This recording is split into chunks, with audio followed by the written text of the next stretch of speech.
ये स्टोरी है मेरी बेस्ट फ्रेंड सौम्या की। सौम्या को जानते हुए मुझे अब 6 साल से ज़्यादा का समय हो गया है, मगर ऐसा लगता है मानो हमारी बरसों की पहचान है। सौम्या से मेरी मुलाकात मेरे पुराने ऑफिस में हुई थी और पहली बार बातचीत से ही पता चल गया था कि ये दोस्ती लंबे चलने वाली। जैसे जैसे दोस्ती गहरी हुई तो हम दोनों साथ ऑफिस जाने लगे। ऑफिस का रास्ता लंबा था और हम दोनों को ही बातें करना खूब पसंद है।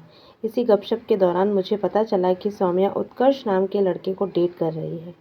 सौम्या उन लोगों में बिल्कुल नहीं है जो हर संभव मौके पर अपनी लव स्टोरी सुनाने लगे या कपल वाली बातें करके साथ बैठे लोगों को बोर करने लगे। यही वजह है कि मुझे भी उसकी पूरी लव स्टोरी जानने में कई साल लग गए। सौम्या को अपने करियर और सपनों के बारे में बात करना ज़्यादा पसंद है, क्योंकि सही मायनों में उसका काम ही उसका पहला प्यार है।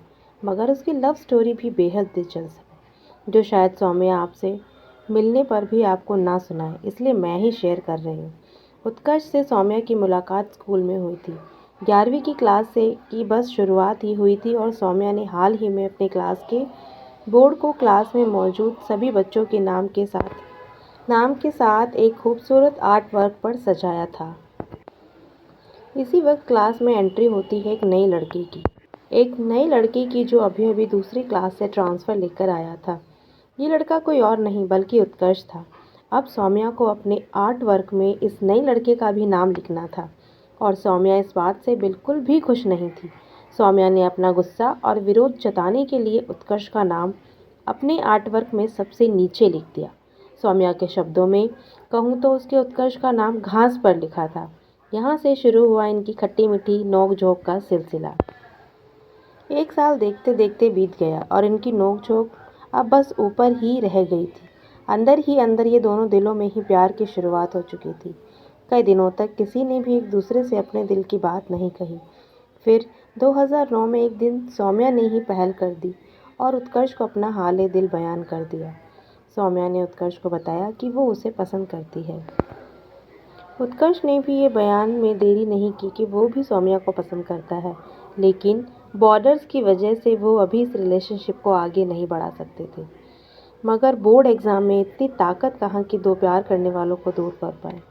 लाख कोशिशों के बावजूद और खुद को कई बार समझाने के बाद भी इन दोनों के रिलेशनशिप की शुरुआत हो ही गई। सौम्या की मम्मी आज भी मजाक में कहती है कि अगर सौम्या उस वक्त उत्कर्ष को डेट ना कर रही होती तो बोर्ड्स में उसके बेहतर नंबर आते। कॉलेज के दौरान जब आम तौर पर लोग हर महीने अलग अलग लोगों को डेट कर रहे होते हैं, दोस्तों को गलत रिलेशनशिप एडवाइस दे रहे होते हैं और अपने प्यार का रोना रो रहे होते हैं, उस वक्त ये दोनों एक दूसरे में ही उलझे हुए थे। ये कहना सही नहीं होगा कि इनके रिश्ते में हर दिन खुशनुमा और खुशहाल चल रहा था, क्योंकि कॉलेज लाइफ के दौरान ही इन दोनों में कई बार ब्रेकअप किया और एक बार तो ये ब्रेकअप 6 महीनों तक चला। मगर प्यार सच्चा था तो दोनों ज़्यादा दिनों तक एक दूसरे से दूर नहीं रह पाए और इन 6 महीनों के दौरान भी इन दोनों का ब्रेकअप मेकअप का खेल चलता रहा। Long distance love. ग्रेजुएशन के बाद सौम्या अपने मास्टर्स के लिए मुंबई चली गई और उत्कर्ष अपने आगे की पढ़ाई के लिए दिल्ली में ही रह गया। दोनों में से किसी को भी पता नहीं था कि एक लॉन्ग डिस्टेंस रिलेशनशिप किस तरह चलाना है। मगर जब दिल में प्यार हो तब सब कुछ अपने आप ही पता चल जाता है। इस दौरान इनका मिलना सिर्फ उस वक्त हो पाता था जब सौम्या छुट्टियों में अपने घर वापस आती थी। इसके अलावा उत्कर्ष भी कई बार सौम्या को सरप्राइज़ देने मुंबई गया। इनके रिश्ते की सबसे खूबसूरत बात है कि दोनों अपने रिश्ते को लेकर बेहद कॉन्फिडेंट है। इन्हें जितना भरोसा खुद पर है उतना ही भरोसा इन्हें एक दूसरे पर और अपने रिश्ते पर भी है। 12 साल के रिलेशनशिप में दोनों का रिश्ता अगर इतना मजबूत हो पाया है तो इसकी वजह है इनके बीच की गहरी होती दोस्ती। दोनों एक दूसरे के सबसे बड़े सपोर्ट सिस्टम हैं और सबसे बड़े चीयर लीडर्स भी। चाहे वो उत्कर्ष का अपने करियर में कोई बड़ा फैसला हो या फिर सौम्या का नौकरी छोड़कर अपना बिजनेस शुरू करने का फैसला हो, दोनों ने एक दूसरे को हर कदम पर सपोर्ट किया है।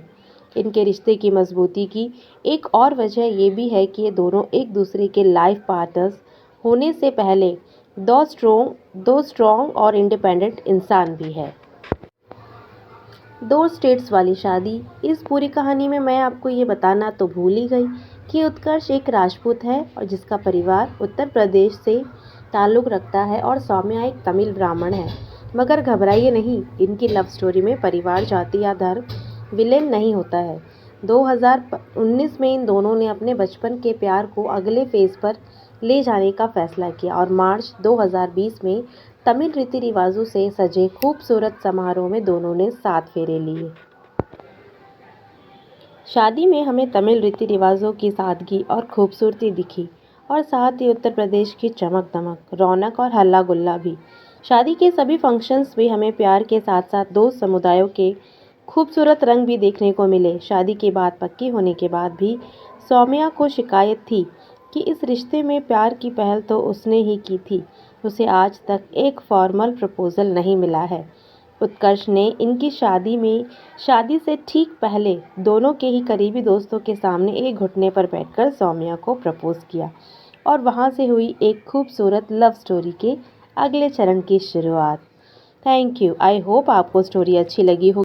ऐसे ही इंटरेस्टिंग लव स्टोरीज के लिए चेक कीजिए डिस्क्रिप्शन बॉक्स, उसमें दिया हुआ है लिंक, जाइए और एंजॉय कीजिए।